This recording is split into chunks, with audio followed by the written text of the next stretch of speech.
Hi friends, അപ്പോൾ എല്ലാവർക്കും ഈ ചാനലിലേക്ക് സ്വാഗതം. ഈ ചാനലിൽ നമ്മൾ കൂടുതലും ഷോർട്ട് ഫിലിംസാണ് ചെയ്തിട്ടുള്ളത്.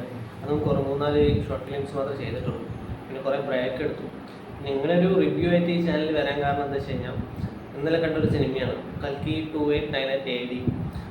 ഇന്ത്യൻ സിനിമയിൽ ഇങ്ങനെ ഒരു നമ്മുടെ ഈ അവഞ്ചേഴ്സ്, അയൺമാൻ, മറ്റേ മാർവൽ സീരീസിലുള്ള സിനിമകൾ കണ്ടിട്ടില്ലേ, അതുപോലെയുള്ളൊരു എക്സ്പീരിയൻസ് ആണ് VFXിലൂടെ നമുക്ക് തിയേറ്ററിൽ നിന്ന് കണ്ടപ്പോൾ നമുക്ക് മനസ്സിലായത്. ഈ 600 കോടി ബഡ്ജറ്റിൽ നമുക്ക് ഇങ്ങനെയുള്ള VFX കൊണ്ടുവരാൻ പറ്റുന്ന നമുക്ക് ഈ സിനിമയിലൂടെ ടീം കാണിച്ചു തന്നിട്ടുണ്ട്. അപ്പോൾ ആരും ഈ സിനിമ മിസ് ചെയ്യരുത്. ഇതുപോലത്തെയുള്ള സിനിമ കാണാൻ ചുരുക്കം സിനിമയിൽ മാത്രമേ ഇതുപോലെയുള്ള എക്സ്പീരിയൻസ് നമുക്ക് കിട്ടത്തുള്ളൂ.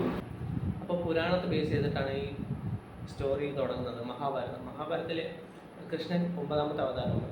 10ാമത്തെ അവതാരമായിട്ട് കൽക്കി നമ്മൾ ഇന്ത്യയിൽ നേപ്പാൾ, ജമ്മു കാശ്മീർ ആ ബോർഡറിലായിട്ട് ജനിക്കുമെന്നാണ് നമ്മൾ പുരാണങ്ങൾ പറയുന്നത്. ഇപ്പോൾ കുരുക്ഷേത്ര യുദ്ധത്തിൽ കൃഷ്ണൻ അശ്വത്ഥമാവിനോട് പറയുന്നുണ്ട്, ഭൂമിയിൽ ഞാൻ ഈ കൽക്കി അവതാരം എടുക്കുന്ന സമയത്ത് കുറേ പേര് തടുക്കാനും എന്നെ ജനിപ്പിക്കാതിരിക്കാനും എന്നെ കൊല്ലാനും കുറേ പേര് വരും. അത് തടുക്കേണ്ടത് നിൻ്റെ കടമയാണ്, നിൻ്റെ ഉത്തരവാദിത്വമാണ് എന്നിട്ട് അശ്വത്ഥമാവിനോട് ശാപം കൊടുക്കണം. അവിടെ നിന്നാണ് ഈ സിനിമ സ്റ്റാർട്ട് ചെയ്യുന്നത്. അപ്പോൾ എല്ലാവരും തിയേറ്ററിൽ തന്നെ പോയിട്ട് ഈ സിനിമ കാണാം. നല്ലൊരു തിയേറ്റർ എക്സ്പീരിയൻസ് നിങ്ങൾക്ക് കിട്ടുന്നതായിരിക്കും. വീണ്ടും അടുത്തൊരു വീഡിയോയിൽ ഇതുപോലെ മീറ്റപ്പ് ചെയ്യാം. ഓക്കെ, ടാറ്റാ.